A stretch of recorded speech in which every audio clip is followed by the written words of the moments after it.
Hello everyone, welcome to my YouTube channel pharma researcher. ये video है part number 1 OSSC pharmacist and multipurpose health worker exam preparation की, जिसमें हम 3000 plus pharma and non pharma MCQ question discuss करने वाले हैं from eye care combined recruitment exam book से। आज की वीडियो में मैं डिस्कस करूँगा फार्मास्यूटिक्स सब्जेक्ट से 50 एमसीक्यू क्वेश्चंस। एंड इस वीडियो में जो भी क्वेश्चन डिस्कस किए जाएंगे उसकी पीडीएफ का लिंक आपको डिस्क्रिप्शन बॉक्स में मिल जाएगा, आप वहाँ से डाउनलोड कर सकते हैं। चलिए स्टार्ट करते हैं आज के पहले क्वेश्चन से। पहला क्वेश्चन है, when one of the reactant is present in such great excess then its concentration may be considered constant or nearly so, the reaction is said to be। जब कोई भी एक रिएक्टेंट जो है वो एक ग्रेट कंसंट्रेशन में या ग्रेट अमाउंट में जो है वो प्रेजेंट होता है, उसकी जो कंसंट्रेशन होती है उसको कांस्टेंट कंसीडर किया जाता है। एंड इस टाइप के रिएक्शंस को क्या कहा जाता है? These type of reactions are known as apparent zero order reactions. इसमें ऑप्शन बी जो है वो करेक्ट आंसर है। देन नेक्स्ट क्वेश्चन है, the particle size range of colloidal dispersion is. Colloidal dispersions की जो पार्टिकल साइज रेंज है वो कितनी रहती है? ये आपकी रहती है 1 नैनोमीटर से 0.5 माइक्रोमीटर। इसमें option B is correct. Next question है, inorganic particles such as gold and silver disperse in water form.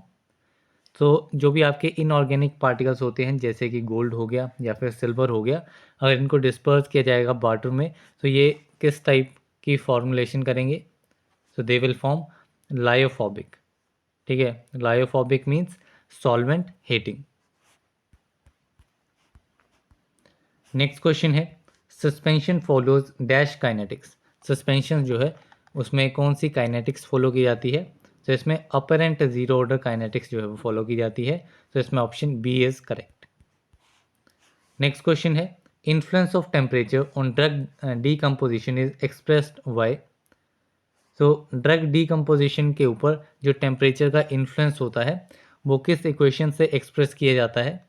It is expressed by Arrhenius equation. ठीक है, जहाँ पे टेम्परेचर की बात आएगी तो वो आपका आर्हेनियस इक्वेशन के साथ ही रिलेट करेगा मोस्टली। देन नेक्स्ट क्वेश्चन है, permitted amount of drug degradation during its shelf life is. Shelf life के दौरान कितना अमाउंट ड्रग का डिग्रेड होना परमिट किया जाता है? इसमें 10% अमाउंट जो है it is permitted amount of drug degradation during the shelf life. इसमें ऑप्शन बी इज करेक्ट।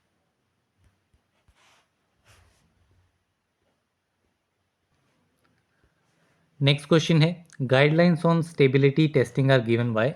जो भी गाइडलाइंस आपकी स्टेबिलिटी टेस्टिंग के ऊपर दी जाती हैं वो कौन देता है? It is given by ICH। ICH means international council for harmonisation of technical requirements for pharmaceuticals for human use. ये इसकी फुल फॉर्म होती है ICH की।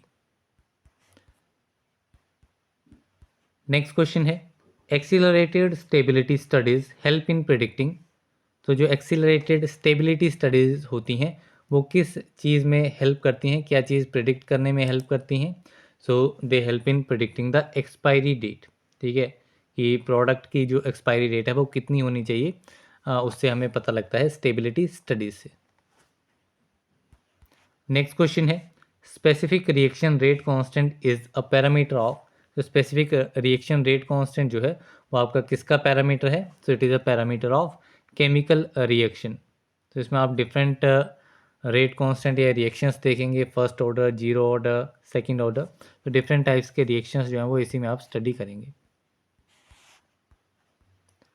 नेक्स्ट क्वेश्चन है, molecularity of reaction gets influenced by. किसी भी रिएक्शन की जो मॉलिक्यूलैरिटी है वो किससे इन्फ्लुएंस होती है? Time, pressure, temperature. इन तीनों से ही जो है वो इन्फ्लुएंस नहीं होती है आपकी मॉलिक्यूलैरिटी, क्योंकि ये कभी भी चेंज नहीं होती, it never changes. Molecularity of a reaction is never changes. Next question है, molecularity of a reaction can never be. Molecularity of reaction 1 2 3 0 क्या नहीं हो सकती है? ठीक है, हमने देखा कि मॉलिक्यूलैरिटी कभी भी चेंज नहीं हो सकती है, means it can never be zero. Next question है dissolution rate can be determined by, तो डिसोल्यूशन रेट जो है वो आपका डिटरमाइन किया जाता है नॉइज व्हिटनी इक्वेशन से। नेक्स्ट क्वेश्चन है transport cell is use for measurement of, तो ट्रांसपोर्ट सेल जो है वो आपका यूज़ किया जाता है for the measurement of diffusion rate. ठीक है, डिफ्यूज़न रेट की मेजरमेंट के लिए आपका ट्रांसपोर्ट सेल जो है वो यूज़ किया जाता है। नेक्स्ट क्वेश्चन है मॉलिक्यूलर डिस्पर्जेंस हैव साइज, तो मॉलिक्यूलर डिस्पर्जेंस का साइज कितना होता है, so it is less than 1 nanometer, तो इसमें ऑप्शन ए जो है वो करेक्ट आंसर है। द नेक्स्ट क्वेश्चन है molecular dispersions undergo, so molecular dispersion no diffusion, slow diffusion, rapid diffusion और सेडिमेंटेशन। तो जैसा प्रीवियस क्वेश्चन में हमने देखा कि मॉलिक्यूलर डिस्पर्जेंस का जो साइज़ है वो स्मॉल होता है, काफ़ी स्मॉल होता है, मीन्स स्मॉल साइज़ है तो इसकी डिफ्यूज़न जो है वो काफ़ी रैपिडली होगी, तो इसमें ऑप्शन सी जो है वो करेक्ट आंसर रहेगा। नेक्स्ट क्वेश्चन है suspension is an example of, तो सस्पेंशन जो है वो आपका कोर्स डिस्पर्जन का एग्जाम्पल है, तो इसमें option B is correct. Next question है dispersed phase and dispersion medium are components of, तो dispersed phase and dispersion medium आपके डिस्पर्जन्स के कंपोनेंट्स हैं, सो इसमें option B is correct. Next question है glucose in water will be an example of, तो glucose in water, ठीक है, ये आपका ट्रू सोल्यूशन होगा, कंप्लीटली डिजोल्व हो जाता है आपका ग्लूकोज वाटर में, तो ये एक ट्रू सोल्यूशन जो है वो फॉर्म करेगा। नेक्स्ट क्वेश्चन है polymer solutions are examples of, so जो भी आपके पॉलीमर सॉल्यूशंस होते हैं वो आपके कोलोइडल डिस्पर्जेंस के एग्जांपल्स हैं, तो इसमें option C is correct. Next question है emulsions are having dash as one of their components, तो इमल्शंस में इनमें से कौन सा एक कंपोनेंट होता है, तो इमल्शंस में आपका इमल्सिफाइंग एजेंट्स जो हैं वो प्रेजेंट होंगे, काफ़ी क्लियर है नाम से ही इसमें, सो ऑप्शन डी जो है वो इसमें करेक्ट आंसर है। नेक्स्ट क्वेश्चन है emulsions are destabilize when they are, तो इमल्शंस जो हैं वो अनस्टेबल होती हैं एंड इनको डीस्टेबलाइज किया जा सकता है जब इन्हें हीट किया जाएगा, तो इसमें option A is correct. Next question है emulsions are examples of, so emulsions जो हैं वो किसके एग्जांपल्स हैं, so they are also the coarse dispersion, ठीक है, इमल्शंस आपकी कोर्स डिस्पर्जन्स होती हैं, so option B is correct. Next question है flocculation is a phenomena seen in, so flocculation phenomena जो है वो किस में देखा जाता है, so it is seen in suspensions, ठीक है, फ्लोकुलेटेड सस्पेंशन एंड डीफ्लोकुलेटेड सस्पेंशंस जो हैं वो आपकी डिफरेंट टाइप्स होते हैं। नेक्स्ट क्वेश्चन है full form of BCS is, BCS की फुल फॉर्म क्या है, so it is biopharmaceutical classification system, तो इसमें ऑप्शन ए जो है वो करेक्ट आंसर है।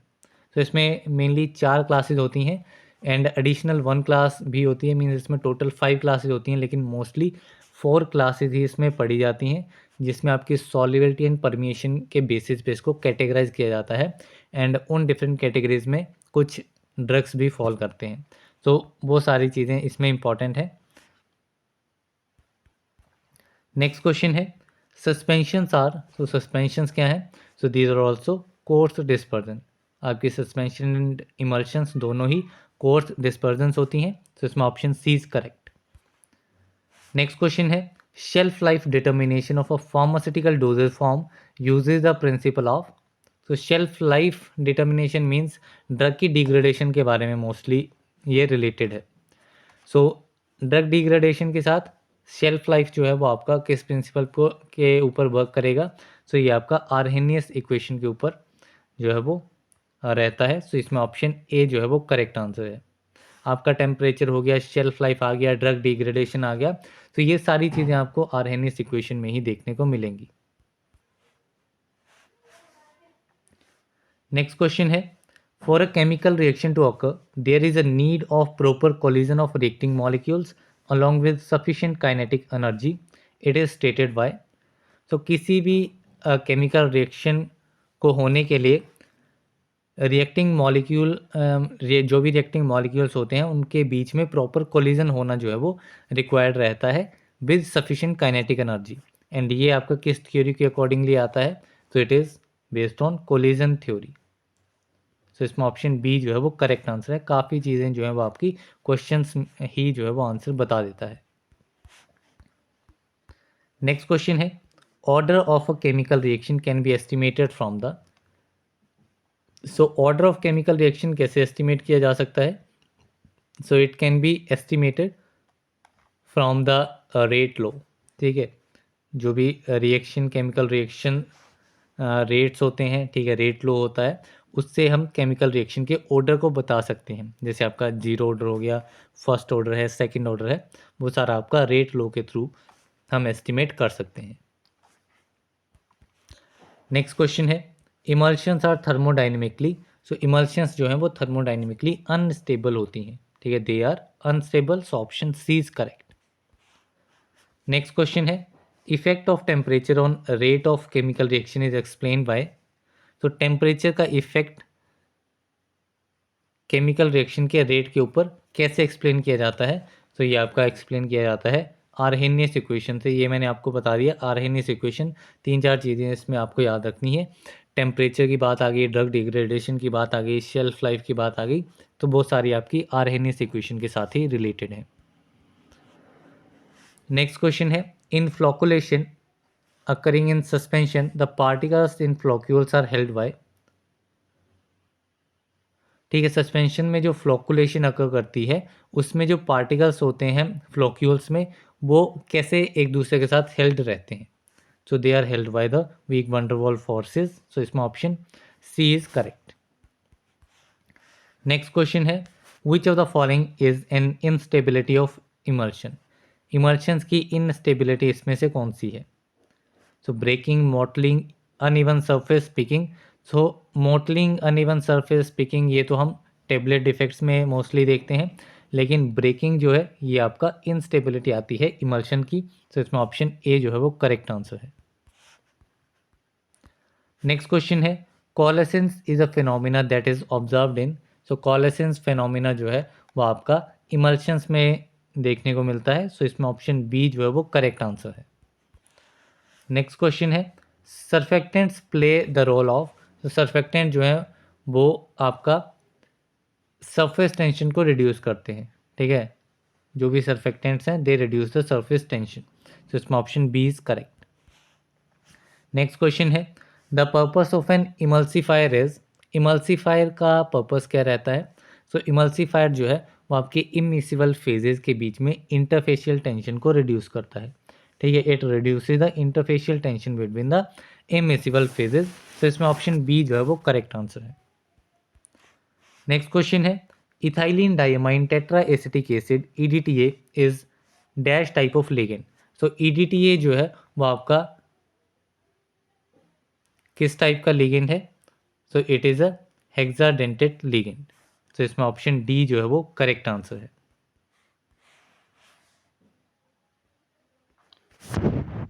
नेक्स्ट क्वेश्चन है, ligands with multiple binding sites are called.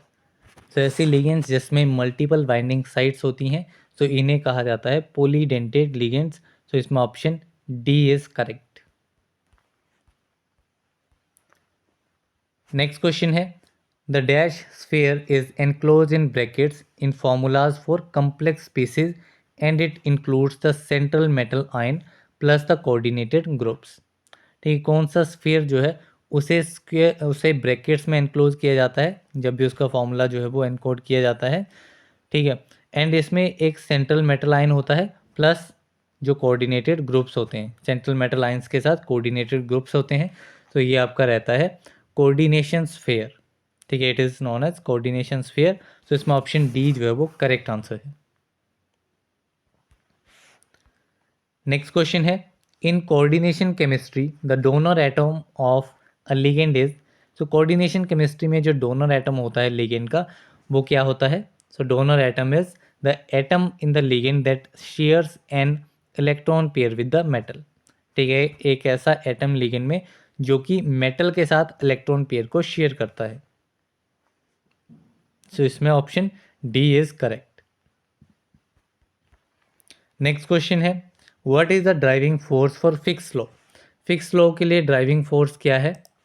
So for Fick's law the driving force is concentration gradient. तो इसमें option B is correct. Next question है particles settle down under the influence of gravity in. तो ऐसे particles जो gravity के influence में settle down कर जाते हैं वो पार्टिकल्स आपके सस्पेंशंस में होते हैं। तो इसमें option C is correct. Next question है lyophobic colloids are also called as. Lyophobic colloids means solvent hating. ठीक है, phobic means hating. Next question है lyophilic colloids are also known as. Philic means loving या फिर attracting. So lyophilic colloids means solvent loving. So इसमें option A is correct. Next question है sand in water is an example of.